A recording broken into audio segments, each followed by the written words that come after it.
এসপিকে Jain futuristic একাডেমির উদ্যোগে আয়োজিত হলো Kolkata children literature festival 2024। Bangla সিনেমার ওপর এই ফেস্টে আলোচনা সভার আয়োজন করা হয়, যেখানে প্রধান বক্তা হিসেবে উপস্থিত ছিলেন অভিনেতা আবির চট্টোপাধ্যায়, পরিচালক সুদেশ নারায়। বাংলা সিনেমায় সাহিত্যের অবদান অনেকটাই। একটা সময় বেশিরভাগ বাংলা সিনেমাই ছিল সাহিত্য নির্ভর। এখনো বহু সিনেমাই তৈরি হয় সাহিত্যের ওপর নির্ভর করে। বাংলা সাহিত্য ছাড়া বাংলা সিনেমার উৎকর্ষতার কথা ভাবা যায় না বলে জানান উপস্থিত বিশিষ্টরা। এসপিকে জৈন ফিউচারিস্টিক একাডেমি এমন একটি শিক্ষা প্রতিষ্ঠান যেখানে উপযুক্ত পরিবেশে সর্বাধুনিক শিক্ষা প্রদান করা হয়।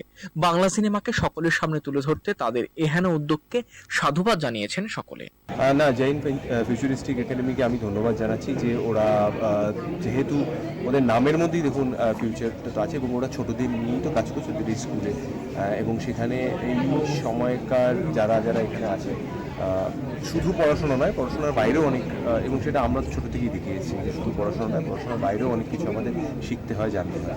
এবং সেখানে এরকম একটা অনুষ্ঠানে যে আইডিয়াসগুলো এক্সচেঞ্জেস হলো, সেটা যদি কোনোভাবে ছোটদের কাজে লাগে, ছোটদের মতো করে, তাহলে সেটাই সব থেকে বড় পাওয়া হবে। এবং আমি সবসময় বলেছি যে ইউথ বা ইয়াং মাইন্ডস, ইমপ্রেশনাল মাইন্ড, তো ওদের কাছে আরও বেশি করে আমাদের পৌঁছানো দরকার, এবং ওরা কী চাইছে সেটা আমাদের আরও বেশি করে জানা দরকার। So I wish them all the best.